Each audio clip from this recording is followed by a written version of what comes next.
Hello, welcome to VirtualClinic. I'm Dr. Ryan Bentley.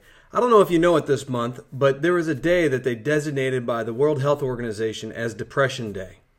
So I thought it was very fitting for us to discuss depression and how clinical laboratories come into effect with regards to the diagnosis of depression or the exclusion of other medical causes. As we see here, we have a PET scan. And over on the right, you see areas of yellow and red that are very bright and even white. And these are areas of high metabolic activity. Over on the left, you see a brain that is depressed, and you see more blue and green. And those are areas of decreased metabolic activity, indicating depression. So is this a physical manifestation? A mental issue with regards to certain neurotransmitters? Is there some underlying cause or disease that could be leading to this depression in the patients that you're dealing with? Well, let's investigate just a little bit. As we move forward, I want to remind you that one disease may be caused by many factors, and one factor may be caused by many diseases. So depression. Let's talk. Depression. Depression is an illness characterized by persistent sadness and a loss of interest in activities that you normally enjoy, accompanied by inability to carry out daily activities for at least 2 weeks. In addition, people with depression normally have several of the following symptoms: loss of energy, a change in appetite, sleep more or less, anxiety, reduced concentration, indecisiveness, restlessness, feelings of worthlessness, guilt or hopelessness, and thoughts of self-harm or even suicide.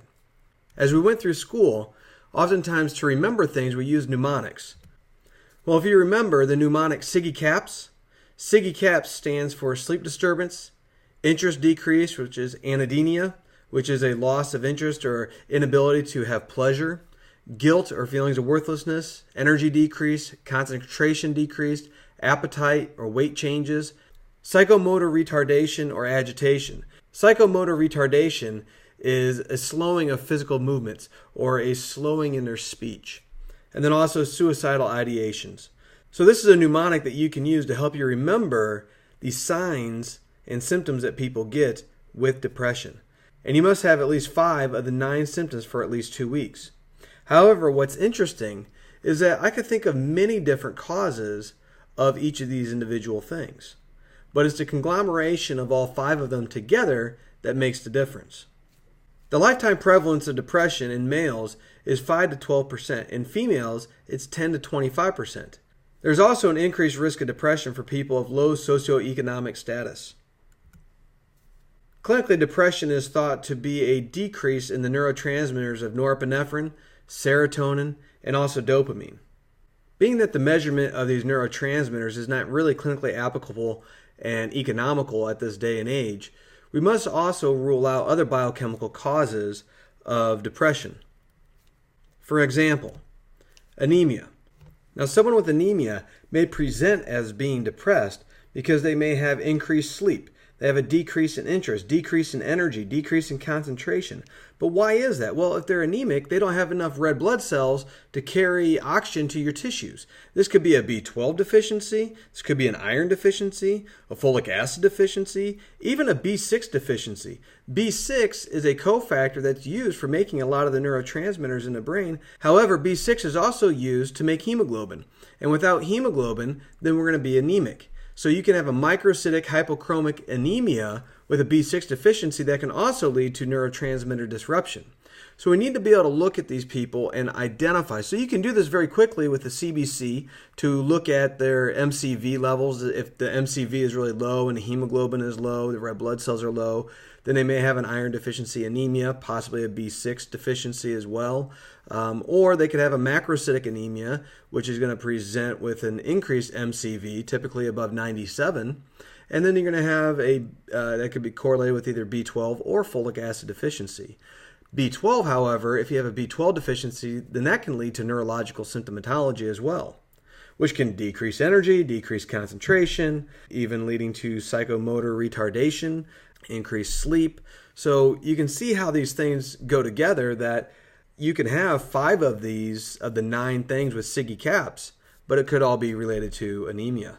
So make sure you look at your basics. So a simple CBC you can do. They're very cost effective, especially in the VirtualClinic portal, to be able to utilize with your patients. How about thyroid? Well, people with thyroid, if they're hypothyroid, they're going to have increased sleep, decreased interest, decreased energy, decreased concentration, increase in weight, a slowing of their motor function, slowing in their speech, even thoughts of suicide with people that are hypothyroid. Because again, they don't have the energy and they're not feeling well. So doing a nice simple thyroid panel is a great way to look at this. Now, in a thyroid panel, I look at more than just looking at a TSH, because a TSH by itself, to me, is about as useful as a screen door in a submarine. It doesn't really serve much purpose in of itself alone. I like to use other things like T3 uptake, which kind of lets me know their status of thyroid hormone binding globulin, because you can have an increase in binding globulins that can cause thyroid issues. Looking at antithyroid globulin, antithyroid peroxidase. These are things to look for autoimmunity to the thyroid gland. Also, you can look for thyroxine or free T3, free T4, number of parameters that you can look at. And inside of our portal, we have a number of different thyroid packages that you can utilize for your patient's best interest. Now, calcium. Calcium is an interesting one. Oftentimes, people don't realize, but you can create hypercalcemia by getting too much exogenous vitamin D. So if you get too much vitamin D in your body, that can cause an increased level of serum calcium. So can a hyperparathyroidism, where you have too much parathyroid hormone, which increases the amount of calcium that's going to be absorbed because you're activating the 25 vitamin D to the active form of vitamin D called 125, which increases the receptors at the small part of the intestine called the duodenum, which increases the calcium absorption. So the problem is that when you get too much calcium, it creates a slowing of your neurons. Now imagine if you have a slowing of your neurons. What's that going to do? That's going to increase your sleep. It's going to create psychomotor retardation. It's going to cause a decrease in concentration. You're going to get constipation. So there's going to be a difference in your bowel habits, perhaps your eating habits, lack of interest, because you're not able to move effectively. Now, let's look at this. So why does this happen with calcium? When you have high levels of calcium, there's a couple of schools of thought, but the most mechanistic way to look at this is that in hypercalcemia, the calcium ions plug into the sodium channels. Now, sodium has an influx into the neurons, which allows the depolarization to occur. So if you have calcium and it's plugging up these sodium channels, you don't get as much sodium going in. So therefore, you get less nerve impulse transmitting, which is going to result in muscle weakness, constipation, etc. On the flip side, though, if you have hypocalcemia and there's less calcium ions to plug into the sodium channels, then the sodium influx is going to be increased and the neurons are going to be transmitting impulses, resulting in muscle twitching, tetany, things of that nature.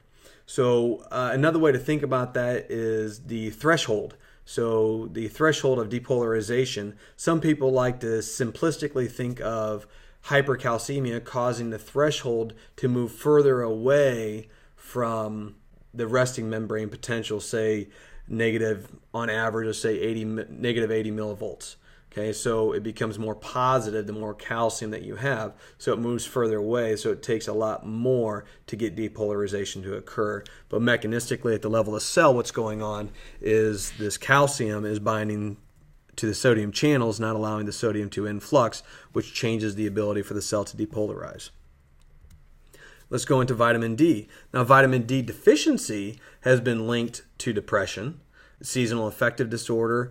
People know about that and have read about that. So vitamin D is implicated here. Vitamin D is also used for your neurons to function properly. There's a number of functions of vitamin D in the body. However, on the flip side, if you have too much vitamin D, as stated previously, you can create too much calcium, which can create certain issues. And lastly, we have hypercortisolism. Now, hypercortisolism is kind of like Cushing's syndrome. And Cushing's syndrome can present with thyroid-type symptomatology, which can lead to depression because there's an underconversion of T4 to T3 when you have too much cortisol circulating around the body. So that can cause an issue with the thyroid.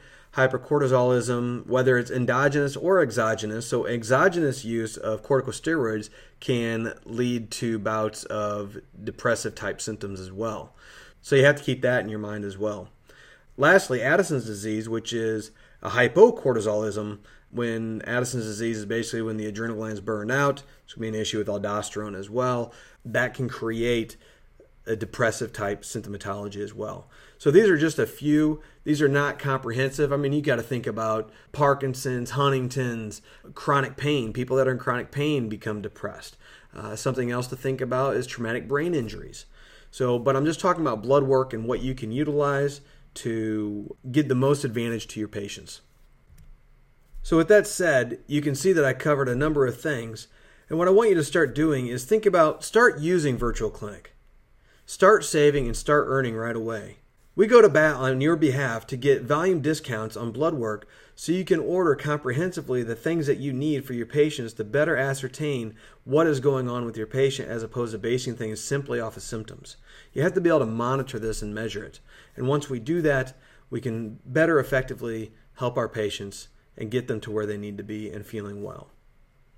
And speaking of savings, you can pass this savings on to your patient. The other day, a doctor was mistakenly charged on his own personal account instead of our portal, and his bill came out to be over $281 for Epstein-Barr chronic or active infection, which is the panel that he ran. And his actual cost in our portal was somewhere around $86. So he saved almost $200 just by using this portal to give savings to his patients for the certain blood test, above and beyond what he could do on his own, again, because we have volume. And this volume leads to more discounts, which we pass on to you. Another example of the intense saving that you can get with us is Dr. Randy. Dr. Randy used our portal to order blood work, but again, he was mistakenly billed on his own account, and his bill amount was $1,821.75. But when he used VirtualClinic, it was $402.50. So that was a huge savings for Dr. Randy. He said, "Thank you for providing the facility of VirtualClinic and the portal. The savings and the service is a huge value. The discounts are phenomenal." So when it comes to profitability of running blood work with your patients on a cash basis, simply doing a lab report of findings, you can charge $195. If you're doing a lifestyle program in preventative medicine and you're doing a full dietary program, which is a 12-week nutrition program, you could charge up to about $400 for that. And if you're adding supplements in there to help supplement their diet to change their physiology, that could be up to $600. And then the follow-up on the report of findings is $195. So this isn't accounting for any of the savings that you get with lab work. So the total revenue is about $1,390. So staff expense, say $60, material $5, supplement cost, if you're doubling the cost of supplements for retail, that's $300 right there. So your total practice expenses is $365. So what does this look like? Well, that's a profit of $1,025. So my question to you is, how many cases per month can you do? On existing patient base, how many can you use out of your existing patients that you have that may need blood work? That say, "Hey, doc, I don't feel well. I'm fatigued." Or, "Doc, I got this going on. I got that going on." Well, I can tell you what, doctors, you work much better as a scientist than doing guesswork. Get some data. Get some objectivity here to be able to determine what's going on with your patients. And also, what about new patients? How many new patients can you get a month?